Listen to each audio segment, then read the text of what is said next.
welcome to another episode of Band Director Boot Camp, the podcast with productivity and wellness tips for busy band directors.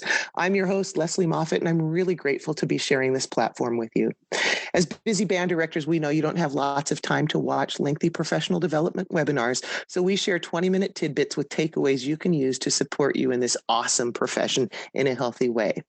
I'm really excited today to bring Lois Ferrari here with us. She just retired, having a wide breadth of what do we call it? Not information. Experience. Can't even find my words this morning. It's a Saturday morning when we're recording. Welcome to my world. Yes, and Lois is a retired teacher, middle school and band teacher, and she's done a whole lot of things. So before she shares her journey and some things she's learned along the way, I'd like her to tell us a little bit about why she became a teacher and what she has taught, so that we all can go, oh, I relate to that. And then we can talk about some things she's learned in her journey. And the goal is for you to take away one little tidbit that might help your life be a little bit easier. So Lois, thanks for giving up time on a Sunday or Saturday morning and being here. Yeah, go ahead and give our listeners a bit of background about you. Sure. Well, I grew up in Long Island, kind of in the middle of the island, and always had, from an early age, a love of music. Even before I could walk, my parents said I used to dance around to music in the living room, and so forth. So when the time came to choose an instrument in fifth grade, I chose the flute, and I got involved in band, and absolutely loved it. I mean, it just really spoke to me. And for a person who is mostly math and science oriented, music was this great companion to go along with my other studies.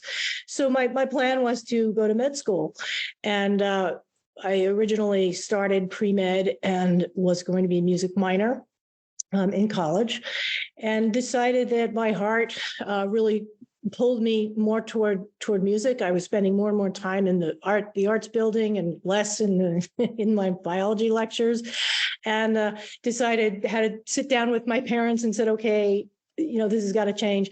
So decided to go to the Ithaca College School of Music, because they had a great music ed program, and I really wanted to be a band director. That was my goal. So I went there, and then I got a job teaching middle school band and orchestra on Long Island. I decided after a few years that I really wanted to teach high school. So went back. In New York State, you have to have a master's degree after a certain amount of time in order to teach at a higher level. So went back to Ithaca and got my master's degree in conducting.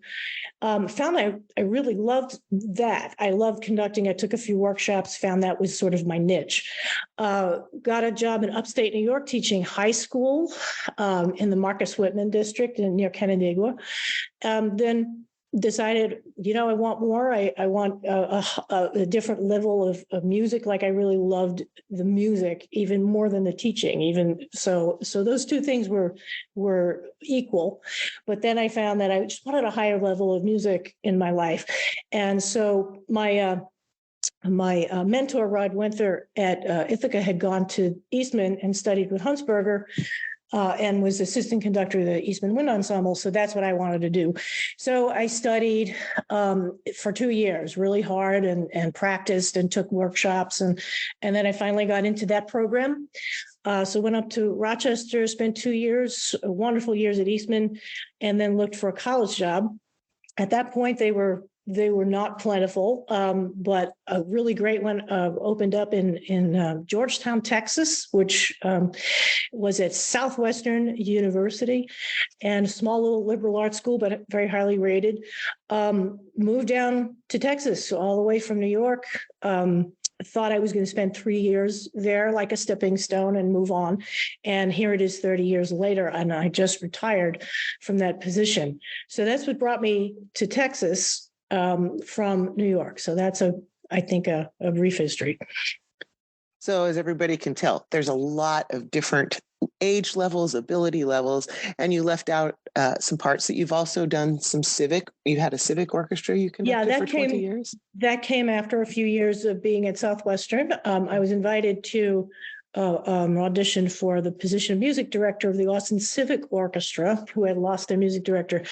And I really was 90% a band director. I had taught a little bit of middle school strings, but that was it. And so I decided I could have said, well, no, I'm a band director and I don't do that. But I decided, this is really exciting. This is something that'll push me. I'm somebody who likes to keep learning, throughout my life. So I took the audition and I got the position. And so that was a very large part of my life in Texas. Just retired from that group after 20 years of conducting. So that was a large growth portion of my life that I'm so happy that I pursued. And that's one of the things you and I talked about before we started recording here, was something that you find to be such an important bit of advice you give people is get out of your comfort zone, because that's where the growth occurs. Yeah. And as a bander, I also had taught orchestra for a while as a band person, and it's terrifying. You're like, oh, but something happens when you do that and you say, I'm going to figure this out. The enjoyment process, it's so different. It's terrifying, not gonna lie. Yeah, I'm teaching beginning band for the first time ever in my life, and it's terrifying, but it's also so rewarding. Oh yeah, it's nice to be able to push yourself. And I started to realize that it was terrifying at first, because I don't play violin, I don't play cello, but you don't really have to play the instrument well, but you just understand it and understand music. So conducting is conducting. I mean, you're conducting a band, conducting an orchestra, conducting a choir. 99% of it is the same. So you can get into a rehearsal and you don't know everything about playing that instrument, but you can ask questions. And I think that the players love it when you say, when you don't act like you know everything. You're up on the podium and you say, look, violins, this is the kind of sound they want here.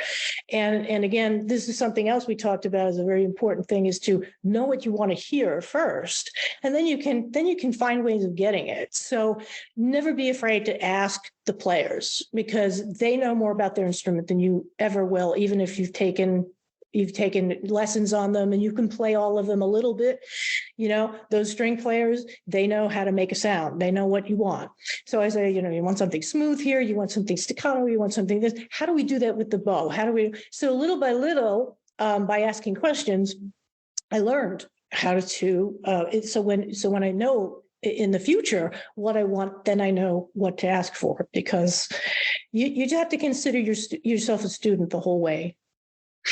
Do you find also when you let the players be the experts, they have more buy-in now? Those stakeholders are contributing to the development of it, not just producing the music that's on the page, but all of a sudden they've got some ownership. I mean, I love that with students, when you have to have a student help another. Somebody look up that bassoon fingering. Hell yeah, I don't know what that is. Yeah. And oh, I'll do it, I'll get it, and stuff like that. And then all of a sudden that community sense of, hey, I'm as vested in your success as in this person's, and I think that builds community.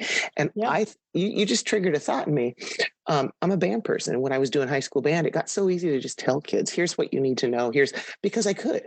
Mm-hmm. And as a beginning band teacher, I'm having to ask kids a lot more questions and letting them. And I just now, as you've sparked that thought, it is really helping them have more buy-in when they get to be part of that. So, you're helping me reflect on it. It also helps. I mean, if your players don't think you're a dictator, that old image of the angry conductor on the podium yelling at everybody.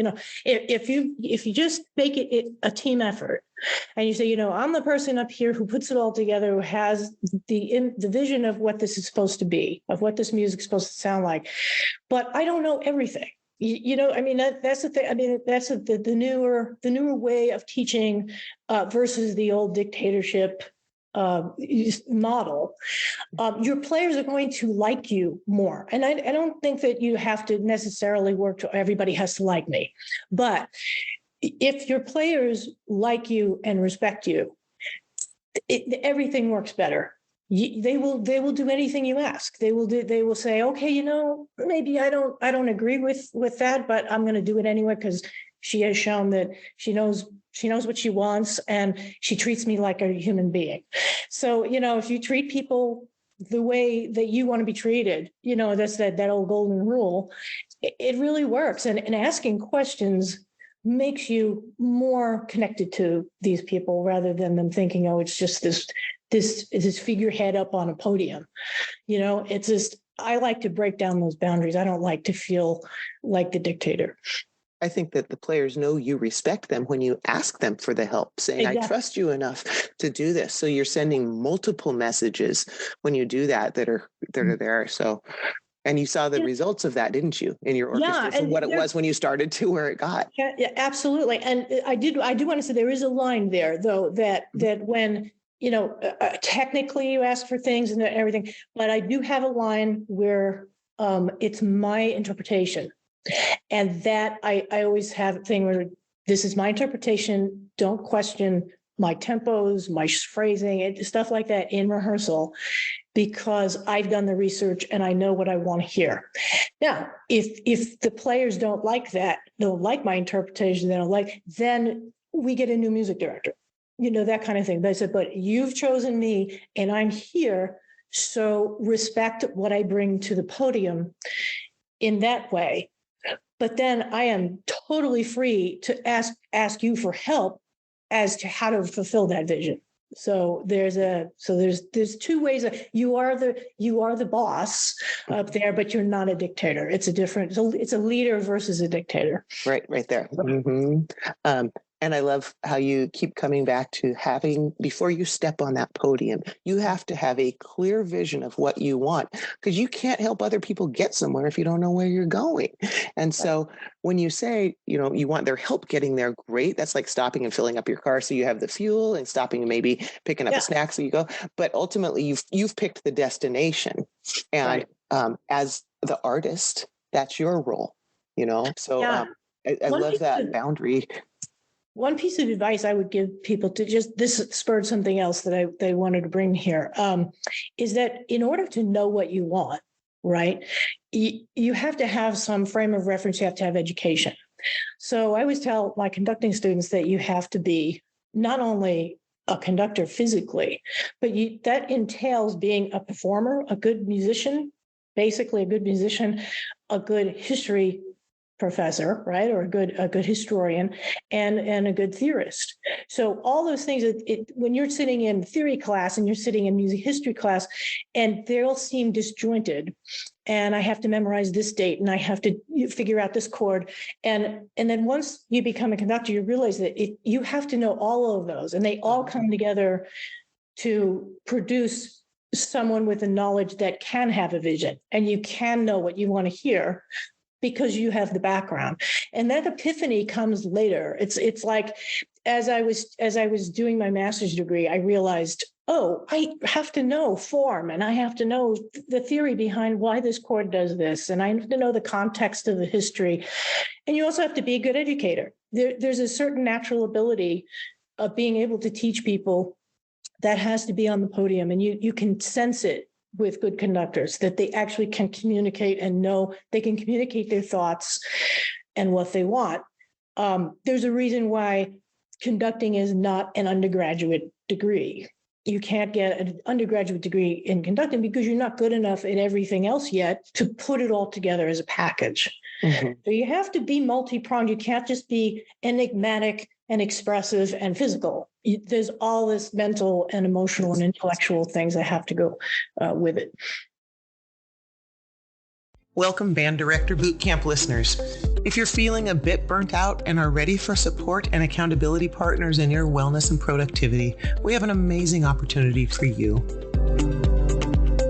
Join our 90-day virtual boot camp, a community initiative designed for busy band directors like you who love their job but seek a more sustainable approach.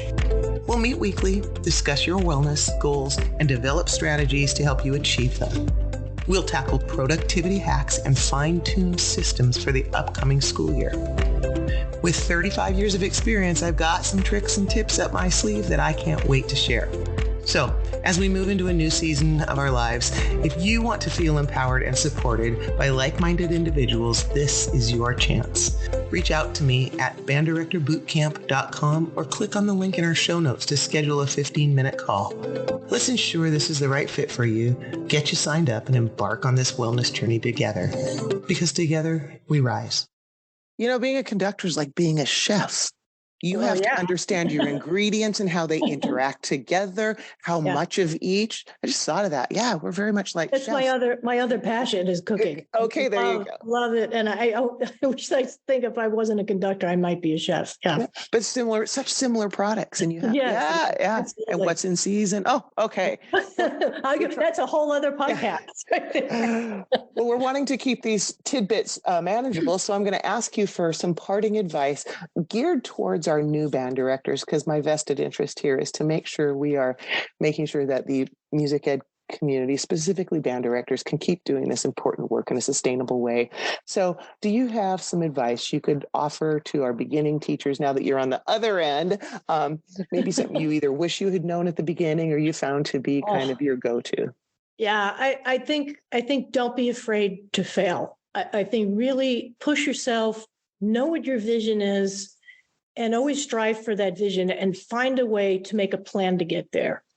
I think that, and even if you fail along the way, you still have that vision in the future, in the ahead of you that you can visualize and that you want to get there. The failing or the mistakes or the and you don't have, it doesn't have to be a catastrophic fail. It can be just a small thing like, God, I didn't get that student to play very well in that lesson. Why didn't I do it? It could be small little things.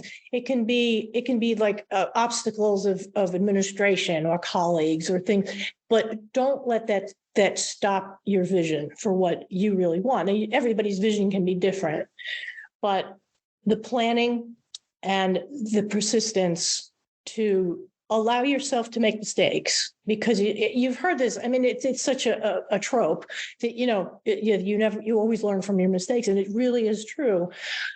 People who teach for 30 years or 35 years in my case and retire, and people say, well, you've had this career. Well, there's been a lot of uphill climbs, and slipping and having to grab back, you climbing that mountain. But you always had to have the vision of the summit, where you want to get, and don't let things stop you. I think just keep the vision. And even if your vision changes, you can change your plan.